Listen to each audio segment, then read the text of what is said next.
Hola amigos de Coparmex.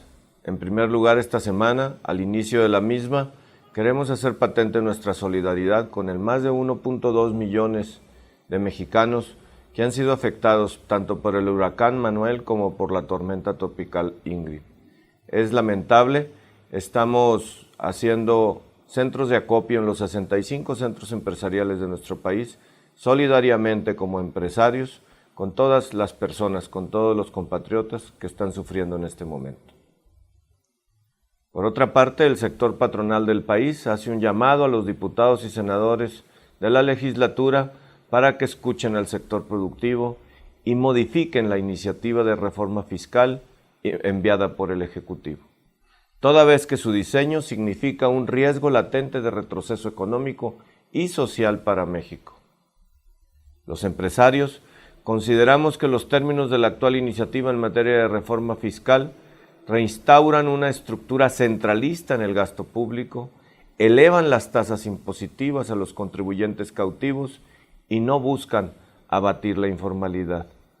Introducen, por otro lado, graves distorsiones al proceso económico al modificar las reglas impositivas de las empresas, lo que podría afectar sus operaciones e incluso condicionar los efectos positivos de otras reformas, especialmente la reforma energética. No sería válido pretender cumplir compromisos de corte popular a costa del aparato productivo, induciendo una política fiscal basada en el incremento del gasto público y el endeudamiento gubernamental para financiar programas sin sustento financiero. Lo más preocupante de esta iniciativa es que no se corresponde con un plan ambicioso de austeridad gubernamental, de transparencia o de rendición de cuentas a la ciudadanía. Hay que decirlo, no queda claro el rumbo económico que se persigue, especialmente al existir señales contradictorias en 4 temas fundamentales para México. 1. Se habla de promover la formalidad en el empleo, pero se impulsan medidas que encarecen la generación de empleo formal, al buscar cambios en la ley del Instituto del Seguro Social para encarecer, elevar las cuotas patronales, limitar y en algunos casos restringir la deducibilidad de prestaciones sociales y crear un seguro de desempleo que deberán fondear las empresas y que impactará necesariamente los recursos de las subcuentas de vivienda de los trabajadores. La deducción parcial de prestaciones de previsión social y demás prestaciones que considera la Ley Federal del Trabajo tendrá como consecuencia que aumente la tasa efectiva del impuesto sobre la renta entre 3 y 5 puntos. En materia de seguridad social, la iniciativa propone reestructurar el pago de cuotas patronales para trabajadores con un salario mínimo, a costa de los trabajadores que ganen más de 6,800 pesos al mes. Eliminar barreras a la formalidad está bien. Lo que no está bien es hacerlo a costa de un incremento en las cuotas de la clase media, en algunos casos de hasta un 20% de incremento en sus cuotas patronales del Seguro Social. Va en contra de la productividad y siguen siendo los mismos los cautivos los que paguen por otros.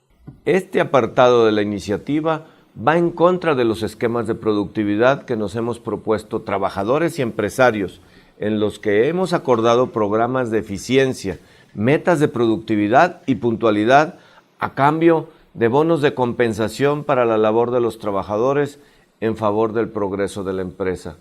Es una contradicción con el discurso y orientación del gobierno poniendo como eje central la productividad. En suma, es una propuesta que pareciera que en lugar de promover el empleo, busca asegurar el desempleo y que no permitirá revertir el problema estructural de tener 16.3 millones de trabajadores permanentes y eventuales cotizando en el Seguro Social, al tiempo que 28 millones de mexicanos trabajan sin prestaciones, sin salario o en la informalidad. El pacto social entre gobierno y empresarios de 1972, cuando se formó el Infonavit, consistió en definir la aportación del 5% para el pago de vivienda de los trabajadores.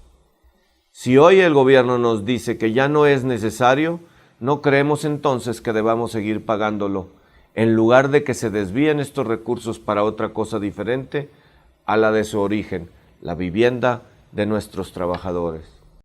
En segundo término, se dice que la iniciativa hacendaria aumentará la competitividad para el país, pero en los hechos, la competitividad, se inhibe con medidas que atentan contra la empresa formal, como la propuesta de homologar al resto del país la tasa de IVA en la frontera norte, donde las empresas y toda la estructura productiva es una de las más afectadas por la desaceleración de la economía norteamericana. En los estados fronterizos de la Unión Americana, la tasa del impuesto al consumo es aproximadamente del 8%. Por ello, si se lleva a la mexicana al 16%, dejará a nuestras empresas en total desventaja en relación con las ciudades vecinas de los Estados Unidos.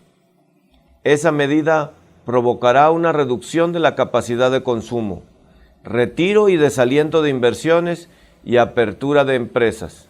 Generará desempleo, contribuirá al incremento del contrabando, piratería y corrupción en aduanas y será un detonador de economía informal, entre otros efectos adversos. Tampoco habrá impacto positivo en la competitividad si se aumenta la carga tributaria a las empresas que pagan impuestos, desalentando la creación de más empleos formales. Sí se aprueban medidas como la eliminación del régimen de consolidación fiscal, limitando el plazo para el pago del ISR, la desaparición del régimen simplificado. La estructura que se propone implicaría para algunas empresas un 30% de ISR a nivel corporativo, más un 10% al momento de pago de dividendos, más el impacto en el impuesto sobre la renta de la no deducción total de las prestaciones laborales, más el pago de participación a los trabajadores, con lo que alcanzaría una afectación cercana al 50%. Definitivamente no hay empresa que resista esto. En tercer término, se toma como ejemplo al exterior selectivamente, argumentando que México es el único país de la OCDE sin seguro de desempleo. Esa es una información incompleta. Se omite que somos el país con más altas indemnizaciones de la propia OCDE y el cuarto país con mayores indemnizaciones de despido en todo el mundo. Si el seguro de desempleo se aprueba sin corregir los costos de indemnización, estaríamos generando que las empresas mexicanas enfrentaran un doble costo que ningún otro país tiene para la creación de empleos formales. En cuarto término, en la práctica pareciera existir una contradicción con las reformas energética y educativa que establecen una sólida plataforma para el crecimiento con una estrategia económica que lo desalienta.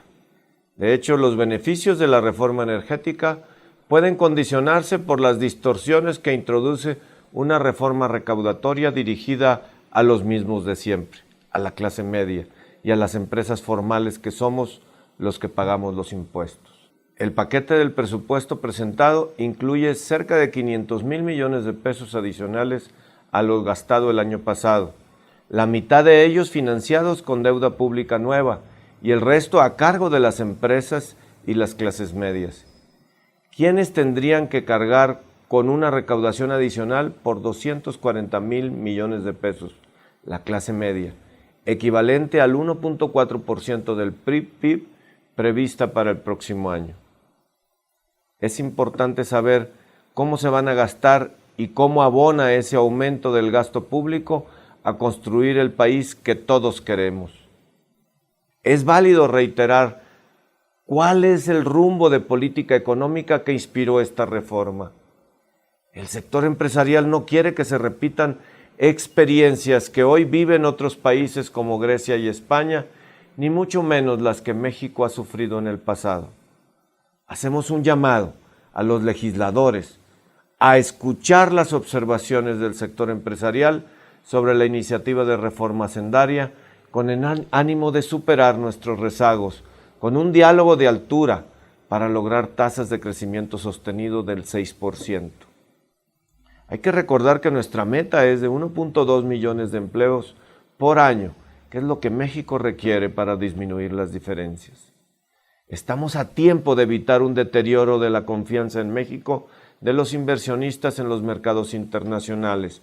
No es válida una política de endeudamiento sin el respaldo de un crecimiento sostenido. Estamos a tiempo de evitar lo que bien podría llamarse ahora el error de septiembre. De los legisladores depende. La Secretaría de Hacienda y Crédito Público ofreció mesas de diálogo y colaboración para analizar las afectaciones que esta reforma fiscal puede tener en el desarrollo de las empresas y sobre todo en el proceso de generación de empleo.